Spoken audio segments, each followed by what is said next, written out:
አስመልክቶ ማህበሩ በሰጠው መግለጫ መሰረት በበዓለ ልደት ዋዜማ ታህሳስ 28 ቀን 2018 ዓ.ም በአዲስ አበባ መስቀል አደባባይ ግን ወቅቱ ተሰባስበን የምንዘምርበት ወቅት አይደለም።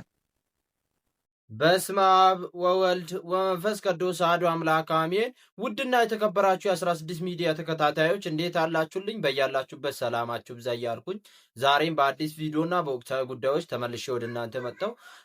እጅግ አነጋጋሪ የሆነ ቪዲዮ ነው ወደ እናንተ ይዤላችሁ መጣሁት ማለት ነው። ሶሻል ሚዲያውን አነጋጋሪ ከሆነ ቪዲዮዎች መሃል ነው የአእላፋት መዝሙርን በተመለከተ አንድ ማመርም ተቃውሞ እያነሳ ይገኛል። አንድ ወንድማችን ኤክስ ገጹ ላይ ያጋራውንም ወንድማችን በዜና መልክ አቅርቦልናል ማለት ነው። እሱንም የምንመለከተው ይሆናል። ወደ ቀጣይ መረጃችን ስናልፍ የአእላፋት ዝማሬ ዘንድሮ የሶስተኛ ጊዜ እንደሚካሄድ በትላንትናው ዕለት ጃንደረባው ትውልድ መግለጫ አውጥቶ ነበር። ያን መግለጫ የምንሰማ ይሆናል ማለት ነው ኦርቶዶክሳውያን። በመቀጠልም ደግሞ አንድ ወንድማችን ስለ አሩሲ ኦርቶዶክሳውያን ጭፍጨፋ አሁንም ድምጽ መሆን ይገባል እያለ እየተናገረ ይገኛል ማለት ነው። ልዩ ልዩ ክርክሮች አሉ። ቪዲዮን አብረን ከእናንተ ጋር ስለምናይ እስከ መጨረሻው በመከታተል እናንተም ላይክ እና ሼር እያደረጋችሁ ለሞላ ዓለም እንድታደርሱ በልዑል እግዚአብሔር ስም እያሳሰብኳችሁ እንደዚህ አይነት ጠቃሚ ቪዲዮዎችና ወቅታዊ ጉዳዮችን በጥቂት ደቂቃ ብዙ መረጃዎችን ወደ እናንተ ስለምናምጣላችሁ ቻናሉን ሰብስክራይብ በማድረግ ቤተሰብ ይሁኑ። ሀሳብ አስተያየታችሁን ኮሜንት ላስቀምጡልኝ። ቀጥታ ወደ ዛሬ ቪዲዮአችን እንሄዳለን። መምህር ዲያቆን ሄኖክ ኃይሌን በጣም ወደውና ማከብረው ነው እኔ። አሁን ግን ወቅቱ ተሰባስበን የምንዘምርበት ወቅት አይደለም። ልክ ነው። ሐዘናችንን የሚያስረሳ ነው የሚሆነው። ለሌሎች ሚዲያዎች አሳልፈን ኢትዮጵያ እንዲናት ብለን የምናሳይበት ነው የሚሆነው። መዘመሩ አይደለም ክፋቱ አይደለም። እዚህ በዚህ ወቅት ቤተክርስቲያኒቷ ጸሎት የምታነባበት ወቅት ስለ ጽዮን ዝም አንልም ብሎ ኢሳይያስ ተናገረ። ጽዮንን ባሰብናት ጊዜ አለቀስን፣ በባዕድ ሀገር መሰንቆቻችንን ሰቀልን እያለ ዳዊት ባዕዳን ዝማሬ ፈለጉብን እያለ እየተናገረ ነው። እና አሁን ያለንበት ወቅት የምናለቅስበት፣ ምህላ የምንይዝበት፣ የምንጮህበት ወቅት ነው። ውድ ኦርቶዶክሳውያን ቴሌሚዲያን ኮፒ ሊንክ ሼር ሪፖስት እያደረጋችሁ የዘንድሮ የአእላፋት ዝማሬ ለሶስተኛ ጊዜ ነው የሚካሄደው። በመስቀል አደባባይ በደመቀ ሁኔታ ይካሄዳል ተብሎ ይጠበቃል። ኦርቶዶክሳውያን ቴሌሚዲያን ኮፒ ሊንክ ሼር ሪፖስት እያደረጋችሁ በተለይ ደግሞ በማህበራዊ ሚዲያው እየተሟሟቀ ይገኛል። የተለያዩ ክርክሮችም በአእላፋት ዝማሬ በኩል እየተካሄደ ይገኛል። ነገር ግን ኦርቶዶክሳውያን አንድ ወንድማችን ደግሞ ጥያቄ አቅርበዋል። በማህበራዊ ኤክስ ገጹ ላይ ስትሄዱ ዲያቆን ሄኖክ ኃይሌን የሚከተለውን ጥያቄ ጠይቁ ልኝ ዮሴፍ ዮቶር ይባላል። በማህበራዊ ኤክስ ገጹ ላይ ነው የተጻፈው። የተከበሩ ዲያቆን ሄኖክ ኃይሌ ሆይ የገና ዋዜማ ማለት ቤተክርስቲያን በየአጥቢያው ምሽት ጅማሮ ማህሌት አለ። የሊቃውንቱ ዝማሬ፣ ወረብ፣ ዝማሜ እና ቅኔ እንደ ጉድ ይጎርፋል። የቅዱስ ላሊበላ የሊቃውንቱ ዝግጅትም አለ። ለእግዚአብሔር ምስጋና ይቀርባል። ስለዚህ ይህንን የቤተክርስቲያን አገልግሎት ትተን አጥቢያ ቤተክርስቲያናችን ትተን ዘግተን አንተን ተከትለን መስቀል አደባባይ እንዘላለን ወይስ አጥቢያችን ካለው ቤተክርስቲያን የሊቃውንቱን የመላእክት የመሰለ ወረብ ዝማሜ ምስጋና እንከተላል? የቱ ይሻለናል? የቱ ስርዓተ ቤተክርስቲያን የተከተለ ነው ሲል ነው የተለያዩ ሀሳቦችን አንስቷል። ኦርቶዶክሳውያን ዮሴፍ ዮቶር ብላችሁ በማህበራዊ ኤክስ ገጽ ላይ ሰርች አድርጋችሁ ማየት ትችላላችሁ። ለማንኛውም ጥያቄው ይቀርባል። ኦርቶዶክሳውያን ቴሌሚዲያን ግን ኮፒ ሊንክ ሼር ሪፖስት አድርጉ። የአእላፋት ዝማሬን አስመልክቶ ሰበር መረጃ ተሰምቷል። የዘንድሮ የአእላፋት ዝማሬ በአዲስ አበባ በድሬዳዋን ጨምሮ በዓለም አቀፍ ደረጃ ሊካሄድ ነው። የዘንድሮ የአእላፋት ዝማሬ በበዓለ ልደት ዋዜማ ታህሳስ 28 በአዲስ አበባ መስቀል አደባባይና በድሬዳዋ ከተማ የሚካሄድ ሲሆን ዝግጅቱ ተስፋፍቶ ለመጀመሪያ ጊዜ በአሰላ፣ በአሶሳ፣ በወለታ፣ በአምቦ፣ በደሴና እንዲሁም በሲያትልና በዩጋንዳ እንደሚከናወን ማህበሩ አረጋግጧል። ፎሎ ማድረግ እንዳይረሳ። መልካም ቀን። ውድ ኦርቶዶክሳውያን ቴሌሚዲያን ኮፒ ሊንክ ሼር ሪፖስት እያደረጋችሁ የአእላፋት ዝማሬን አስመልክቶ ማህበሩ በሰጠው መግለጫ መሰረት በበዓለ ልደት ዋዜማ ታህሳስ 28 ቀን 2018 ዓ.ም በአዲስ አበባ መስቀል አደባባይ ለሶስተኛ ጊዜ እንዲሁም በድሬዳዋ ከተማ ለጋራ አደባባይ ለሁለተኛ ጊዜ በድምቀት እንደሚካሄድ ገልጿል። ዘንድሮ ከአዲስ አበባና ከድሬዳዋ ከተማ ባሻገር ለመጀመሪያ ጊዜ በአሰላ፣ በአሶሳ፣ በወለታ፣ በአምቦ፣ በደሴ እንዲሁም በሲያትልና በኡጋንዳ የአእላፋት ዝማሬ እንዲካሄድ የልምድ ልውውጥ ዝግጅት መደረጉ ተገልጿል። የጊዮን አውደሪ ታህሳስ 16 ቀን በብፁዓን ሊቃነ ጳጳሳት ቡራኬ የሚከፈት ሲሆን ከታህሳስ 17 እስከ 23 2018 ዓ.ም ባሉ ቀናት ከጠዋቱ 4 ሰዓት እስከ ምሽቱ 2 ሰዓት ድረስ ለህዝብ ክፍት ሆኖ ይቆያል። በአውደ ርዕዩ ለፎረሙ መግቢያ 300 ብር መሆኑን ማህበሩ አሳውቋል። ኦርቶዶክሳውያን ቴሌሚዲያን ኮፒ ሊንክ፣ ሼር፣ ሪፖስት አድርጉ። ወንድማችን የሚለውን መልእክት እናዳምጠው። የኢትዮጵያዊው ጃንደረባ ትውልድ በአዲስ አበባና በድሬዳዋ ከተማ የሚያዘጋጀው የ2018 ሶስተኛው የአእላፋት ዝማሬ መርሃ ግብር ታህሳስ 28 ቀን 2018 ዓመተ ምህረት በአዲስ አበባ መስቀል አደባባይና በድሬዳዋ ለጋር አደባባይ ከቀኑ 10 ሰዓት ጀምሮ እንደሚካሄድም በዚሁ ለማሳወቅ እንወዳለን። የኢትዮጵያዊው ጃንደረባ ትውልድ በአዲስ አበባና በድሬዳዋ ከተማ የሚያዘጋጀው የ2018 ሶስተኛው የአእላፋት ዝማሬ መርሃ ግብር ታህሳስ 28 ቀን 2018 ዓመተ ምህረት በአዲስ አበባ መስቀል አደባባይና በድሬዳዋ ለጋር አደባባይ ከቀኑ 10 ሰዓት ጀምሮ እንደሚካሄድም በዚሁ ለማሳወቅ እንወዳለን። የአእላፋት ዝማሬን እኮ እየተቃወምን አይደለም። እኚህን ባልና ሚስቶች አዛውንቶች ተመልከቷቸው። ተወልዶ ባደጉበት ቄ ላይ በሃይማኖታቸው ምክንያት እንደ በቆሎ በእሳት ተጠብሶ የተገደሉ ባልና ሚስቶች ናቸው። እነኚህን ህፃናቶች ተመልከቷቸው። በሃይማኖታቸው ምክንያት የተገደሉ ህፃናት ናቸው። እንደ ኩዮቻቸው ቦርቆ መጮት የተሳናቸው በአጭር የተቀጩ ኦርቶዶክሳውያን ባለማተብ ህፃናት ናቸው።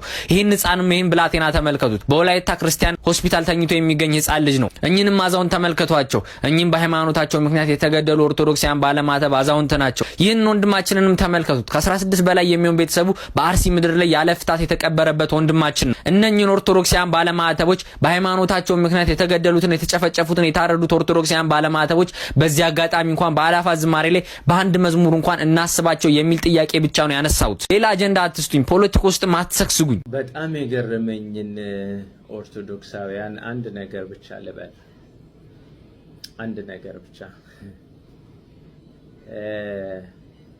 ለኦርቶዶክሳውያን ብዙ ጥሪ ቀረበ። በአርሲ በሽርካ በተለያየ ቦታ ሰው እየተገደለ ነው፣ በእሳት እየተቃጠለ ነው፣ እንደ በግ እየታረደ ነው። የምታውቁት ነው። ከመለመድ በላይ አልፏል። እጅግ የሚሰቀጥጥ የሚዘገንን ሁኔታ ላይ እንገኛለን። ለዚህ ስልክ የምንጠቀም ፌስቡክ፣ ቲክቶክ፣ ዩቲዩብ ማንኛውም ሶሻል ሚዲያን የምንጠቀም ኦርቶዶክሳውያን ሁሉ እነዚህ የሚታረዱ የሚገደሉ የአርሲና የሽርካ ወገኖቻችን ወገን አለን፣ ሰው አለን፣ ኦርቶዶክሳውያኑ ድምጻችንን እያሰሙልን ነው የሚል ሰውኛ ስሜት እንዲሰማቸው ቢያንስ እንጭሁላቸው፣ ድምጻችንን እናሰማ፣ ወገናችን ማለቁን እንናገር። ይሄ ተፈጥሯዊ ግዴታ የለም፣ ሰብአዊነት። እንደገና ደግሞ እንደ ኦርቶዶክስ ደግሞ ኦርቶዶክሳዊነት ነው፣ ሃይማኖት ነው። በነገራችን ላይ መጽሐፋዊ ነው። ለተገፋው ለተበደለው መናገር፣ መጮህ፣ የታሰረውን መጠየቅ፣ ፍትህ ለጎደለው ፍትህን መጠየቅ መጽሐፋዊ ነው፣ ቤተክርስቲያናዊ ነው። በነገራችን ላይ ሁሌና የምናነሳው ጉዳይ ነው። ይህንን እናድርግ ተብሎ በጣም ብዙ ተባለ። ኦርቶዶክሳውያን አብዛኛው ግን በሀገር ውስጥም በውጭ ሀገርም ያለው ወጣቱ ወይንም ማንኛውም ሰው ምንም ነገር እንዳልተፈጠረ ቢያዝንም ቢሰማም ስለሚገደሉት መጻፍ የሚፈልግ አይደለም። ሀዘኑን ተቃውሞውን መግለጽ የሚፈልግ አይደለም። በአንድም በሌላም መንገድ በሀገር ውስጥ ያለው ሰው ፈርቶ ሊሆን ይችላል። በውጭ ሀገር ደግሞ ያለው ሰው እኔ በሀገሬ በሰላም የገባው መውጣት እፈልጋለሁ፣ ስለዚህ ምንም ነገር መተንፈስ አልፈልግም፣ ጎመን በጤና አይነት ራስ ወዳድነት እንደሆነ ግልጽ ነው። አስመሰል እንደሆነ ግልጽ ነው። ምንም ጥያቄ የለውም። ይሄ በቃ ግልጽና ግልጽ ነው። በዚህ ምክንያት ማንም ሰው በጣም ጥቂት ከሚባሉ ሰዎች በስተቀር እንደው ፕሮፋይል እንኳን ቀይሮ መታወቅ አልፈለገም። ውጭ ሀገር ያለውን ሰው ነው የምለው። ፕሮፋይል እንኳን መቀየር አልፈለገም። እንደ ብዛታችን ሲታይ በጣም የሚቀፈውና የሚሰቀጥጠው የኛ ነገር ጭብጨባና ካባ፣ ድምቀት፣ ሁከት፣ ግርግር፣ ብዛት የሆነ ሴሬሞኒ የሚመስል ነገር የምንወድ የአምልኮ መልክ ያለን ነገር ግን ምናስመስል መሆናችንን የሆነ ልባዊ በቃ በደንብ ሃይማኖታዊ መንገድ ሳይሆን ይሄ ዓለማዊ ግርግር በቃ የሆነ ኮንሰርታዊ አትሞስፌር የምንወድ መሆናችንን በቃ የታይታ የእይታ የሾው መሆናችንን የሚያሳየውና በጣም የሚያስተዛዝበው ምንድነው ካላችሁ ይሄንን ሁሉ አንድ ቃል ያልተነፈሰ በጣም ብዙ ሰው በዚህ በሰሞኑ የአእላፋት ዝማሬ የሚባለው ተገጣጠመና ከወቅቱ ጋር መጣ። ሰው በዚህ ላይ ሰዎች አስተያየት መስጠት ጀመሩ፣ እኔንም ጨምሮ። የአእላፋት ዝማሬ መዝሙሩ ላይ ኦርቶዶክሳውያን መሰደዳቸው፣ መገደላቸው፣ መታረዳቸው የሚታወቁበት ይሁን ምስጋናው እንዳለ ሆኖ እኔ ፐርሰናሊ ጥቁር ልበሱ አትልበሱ የሚለው ውስጥ ሁሉ አልገባውም። የኔ ፐርሰናል አመለካከት ነጭ መልበስ ምንም ችግር የለበትም። ምልክት አድርጎ ለማሳወቅ ቢሞክር that's fine but if not ችግር የለውም። ነገር ግን ለሁሉ ጊዜ ያለውና የአእላፋት ዝማሬ ይህንን የሚያደርግ ከሆነ አገር አዝኗልና ኦርቶዶክሳውያን እየተሰደዱ ነውና ቤተክርስቲያን ስደት ላይ ነችና ሕፃናት እየተገደሉ ነውና ይሄንን መግለጥ መቻል አለበት። ይሄንን የማይገልጥ ከሆነ እኔ እዛ ውስጥ አሁን ፓርቲሲፔት ማድረግ አልችልም ፐርሰናሊ። ምክንያቱም ሃይማኖታዊ አይሆንም፣ እውነት አይሆንም። በቃ እንወሻሽ። እንደዚህ አይነት ምስጋና የለም። በክርስቲያንነቱ በእሳት እየተቃጠለ ሕፃን እየታረደ ዝም ብዬ ልዘምር አልችልም። ማሳሰብ አለብኝ። ያንን መናገር አለብኝ፣ ማስተላለፍ አለብኝ። ይሄ መጽሐፋዊ ነው። እንዲህ አይነት አስተያየቶች ሲሰጡ እዚህ ጋር ነው ነጥቡ የሚመጣው። ዛሬ መናገር የምፈልገው አስቀያሚው ሽኩቻና ምን ያህል የውሸታም ስብስብ እንደሚበዛ በመካከላችን የሚያሳየው ነገር ምንድነው? ስለሞቱት አንድ ነገር ያላሉ ግቡ ፕሮፋይላቸው ላይ ግቡ፣ ቪዲዮዎቻቸውን እዩት። ጭፈራ ነው ያለው፣ ሪያክሽን ነው ያለው፣ የሆነ ነገር ነው ያለው። በቃ የሆነ ነገር ነው ያለው። ወይም ክብረ በዓል ስለ ቤተክርስቲያንም ከሆነ ዳንስ ያስተምሩ ወይ እንደዚህ እንጂ አንድም ስለ ቤተክርስቲያን ሐዘን፣ ስደት፣ እልቂት፣ መታረድ አንድ ቪዲዮ ያልሰራ ሰው በግልጽ መጥቶ 20 ገጽ ይጽፋል። ነጭ ለብሰን እንዘምራለን ብሎ ይፎክራል። ማን አትዘምራለክ? ማን አለክ? በጣም ነው የሚገርመው። የአእላፋት ዝማሬ ስለተንቀሳቀሰ ጠላቱ በዛበት። ሲሪየስሊ ሕፃናቱ ስለተንቀሳቀሱ ነው ሰይፍ ያረፈባቸው። ምእመኑ ስለተንቀሳቀሱ ነው በአርሲ ያሉት ሰዎች ትልቅ መንፈሳዊ ጉባኤ ስላደረጉ ነው ሰማዕትነት ያረፈባቸው። ከሊቅ እስከ ደቂቅ ድረስ ከጨፋሪ እስከ አስጨፋሪ የእግር ኳስ የአርሴናል የማንቸስተር ደጋፊ በቃ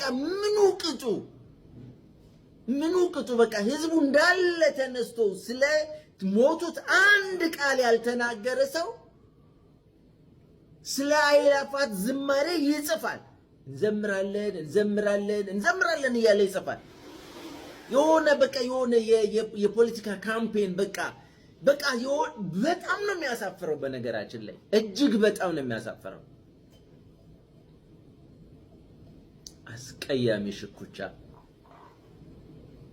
አስመሳይነት፣ ውሸት በቃ መገለጫችን አስመሳይነት፣ ውሸት፣ ካባ፣ ጭብጨባ፣ ድምቀት፣ እልልታ፣ የሰው ብዛት፣ በዚህ የሚደሰት ኮንሰርት በቃ ይሄ የሸራተን ኮንሰርት፣ የጊዮን ኮንሰርት፣ የሆነ አደባባይ ላይ ያለ ኮንሰርት የሚያስደስተው ህዝብ ለዚህ ሲሆን ሆ ብሎ የሚወጣ ለ2 ዓመት ሕፃን ልጅ ለታረደ አንድ መስመር መጻፍ የማይችል ውሸታም አስመሳይ መሆናችንን ያረጋገጥንበት ጊዜ ነው። ኩሉ ጻድቅ በጊዜ ርትኦ፣ በደግ ጊዜ ሁሉ ጻድቅ ነው ይላል።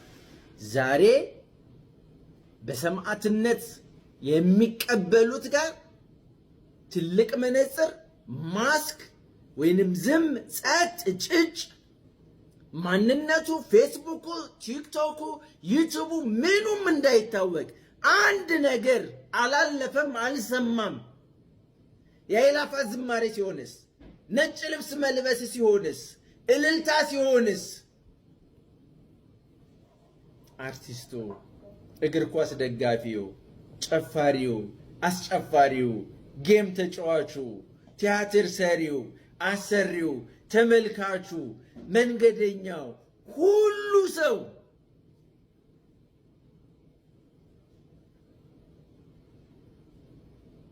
ያሳፍራል። በጣም ያሳፍራል። ይኸው የዛሬ ቪዲዮ ይሄን መስል ነበርና በቪዲዮ እንድትጠቀማችሁና አዳዲስ መረጃዎች እንዳገኛችሁ ስለማልጠረጠር ላይክ በማድረግ ጨርሱልኝ። እንደዚህ አይነት ጠቃሚ ቪዲዮዎችና ወቅታዊ ጉዳዮችን በጥቂት ደቂቃ ብዙ መረጃዎችን ወደ እናንተ ስለምናመጣላችሁ ቻናሉን ሰብስክራይብ በማድረግ ቤተሰብ ይሁኑ። ሀሳብ አስተያየታችሁን ኮሜንት ላይ አስቀምጡልኝ።